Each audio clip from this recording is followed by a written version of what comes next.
اعوذ باللہ من الشیطان الرجیم بسم اللہ الرحمن الرحیم۔ اسلامک ورڈ 76 کی طرف سے تمام سننے والوں کو السلام علیکم ورحمۃ اللہ وبرکاتہ۔ ناظرین، آپ سب کو خوش آمدید کہتے ہیں ایک بار پھر آپ سب کی خدمت میں نہایت زبردست ویڈیو کے ساتھ۔ اس سب سے پہلے آپ سے ایک گزارش کرتے چلیں کہ اگر چینل پر نیو ہیں تو لازمی ہمارے چینل کو سبسکرائب کر لیں تاکہ کوئی بھی ویڈیو آپ سے مس نہ ہو۔ لائک بھی کیجئے گا، شیئر بھی کیجئے گا اور کمنٹ بھی کیجئے گا۔ اگر آپ بھی کچھ پوچھنا چاہتے ہیں تو ہمیں کمنٹ باکس میں آپ پوچھ سکتے ہیں۔ انشاءاللہ العزیز قرآن و سنت کے حوالے سے، قرآن و سنت کی روشنی سے کوشش کریں گے اس کی روشنی میں آپ کے تک آپ کے سوالوں کا، آپ کے خوابوں کا، آپ کے مسائل کا حل بتایا جائے۔ تو ناظرین، چلتے ہیں آپ کی ویڈیو کی طرف۔ تو آپ کو آج کی اس ویڈیو میں بتایا جائے گا کہ اگر آپ کے گھر میں ابل کر دودھ گرتا ہے تو حدیث نبوی صلی اللہ علیہ وآلہ وسلم اور فرمان حضرت علی المرتضی رضی اللہ تعالی عنہ کے مطابق اس کا کیا حکم ہے، کیا بیان ہے۔ اس سے پہلے تھوڑی سی بات کرتے چلیں کہ ہمارے اس معاشرے میں اس چیز کا رواج بہت زیادہ بڑھ گیا ہے کہ جب بھی آپ کہیں کھانا کھانے جائیں، باہر گھر یا کہیں بھی، اپنی پلیٹ میں، ہمارے معاشرے میں یہ چیز بہت بری جنم لے چکی ہے کہ پلیٹ میں لازمی چھوڑ کے اٹھنا ہے، یعنی کھانے کا رنگ، کھانے کے ذرات لازمی چھوڑ کے اٹھنے ہیں۔ اور اس کو اپنے امیری کی اور اپنے کھاتے پیتے ہونے کی نشانی سمجھ کر جب یہ عمل کرتے ہیں تو یہ نبی کریم صلی اللہ علیہ وآلہ وسلم کی سنت کے بالکل بھی خلاف ہے۔ تو خدارہ ایسا مت کیجئے گا۔ آپ کی طرح، آپ کے جیسے، آپ کے ہی جو سا اللہ تبارک و تعالی نے آپ کے جیسے انسان بنائے، بے شمار ایسی دنیا جو ایک وقت کی صرف ایک نوالے کو بھی ترستے ہیں۔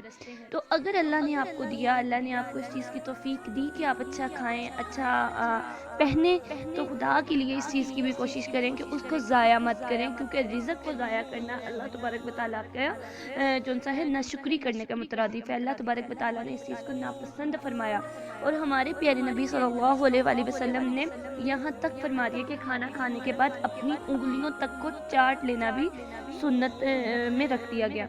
تو کوشش کیجئے خدا کے لیے، جب بھی اگر آپ کو اچھا کھانے کو مل رہا ہے تو اپنوں سے نیچے والوں کا سوچیں، ایسوں کا سوچیں جو اس طرح کے رزق کو، اس طرح کی چیزوں کو ترستے ہیں۔ تو ناظرین، دودھ کا ابل کے گرنا، اس کے بارے میں لوگ سمجھتے ہیں کہ یہ جو دودھ ابل کر گرتا ہے یہ نحوست ہے، تو ایسا کچھ نہیں ہے۔ بلا شبہ رزق کو ضائع کرنا، اگر ہم لوگ رزق کو ضائع کریں گے تو ہمیں اس کو گناہ ملے گا، ہم سے وہ رزق چھین لیا جائے گا، رزق میں تنگ دستی کر دی جائے گی۔ لیکن ایسا کرنے سے بھی کوشش کریں بچیں۔ اپنے چولہے سے دودھ کو جب آپ ابلنے کے لیے دودھ کو رکھیں تو اپنے جون سا ہے آپ کوشش یہ کریں کہ آپ اس دودھ کو گرنے سے بچائیں۔ کسی بھی چیز، لازمی نہیں کہ ایک دودھ ہی ایسی چیز ہے جس کو ہم ضائع ہونے سے بچائیں۔ اگر وہ گر گیا، اس چیز کو سمجھا جاتا ہے کہ بہت بڑی نحوست ہے یا یہ کوئی منحوسیت پھیل گئی ہے، ایسا کچھ بھی نہیں ہے۔ بس یہ ہے، اس کو اس چیز میں لایا جا سکتا ہے کہ رزق کے جو سا ہے ضیاع سے بچا جائے، رزق کو ضائع کرنے سے بچا جائے۔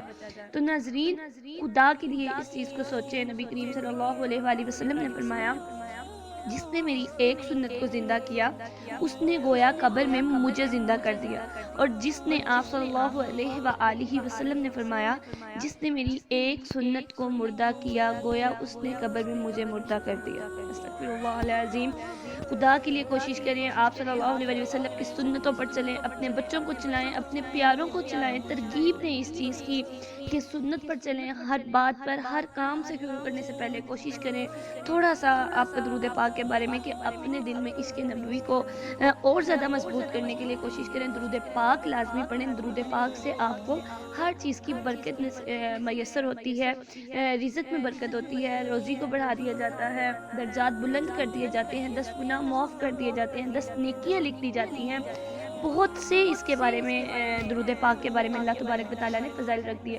تمام سننے والے ایک بار میرے ساتھ مل کے پڑھ لیں، اللہم صلی علی سیدنا محمد وعلی آل سیدنا محمد کما صلیت علی ابراہیم وعلی آل ابراہیم انک حمید مجید، اللہم بارک علی محمد وعلی آل محمد کما بارکت علی ابراہیم وعلی آل ابراہیم انک حمید مجید۔ تو ناظرین اس کے ساتھ ہی اپنے ناظرین اسلامک ورڈ کے چینل سے اس پلیٹ فارم سے ہمیں اجازت دیجیے گا۔ اللہ آپ سب کو اپنا خاص کرم و فضل عطا فرمائے اور ہمیں رزق کی قدر کرنے والوں میں شامل فرمائے۔ ناظرین امید کرتی ہوں آپ سب کو ویڈیو لازمی اچھی لگی ہوگی۔ ملتے ہیں نئی ویڈیو میں، تب تک کے لیے اللہ آپ تمام کا حامی و ناصر ہو۔ السلام علیکم ورحمۃ اللہ وبرکاتہ۔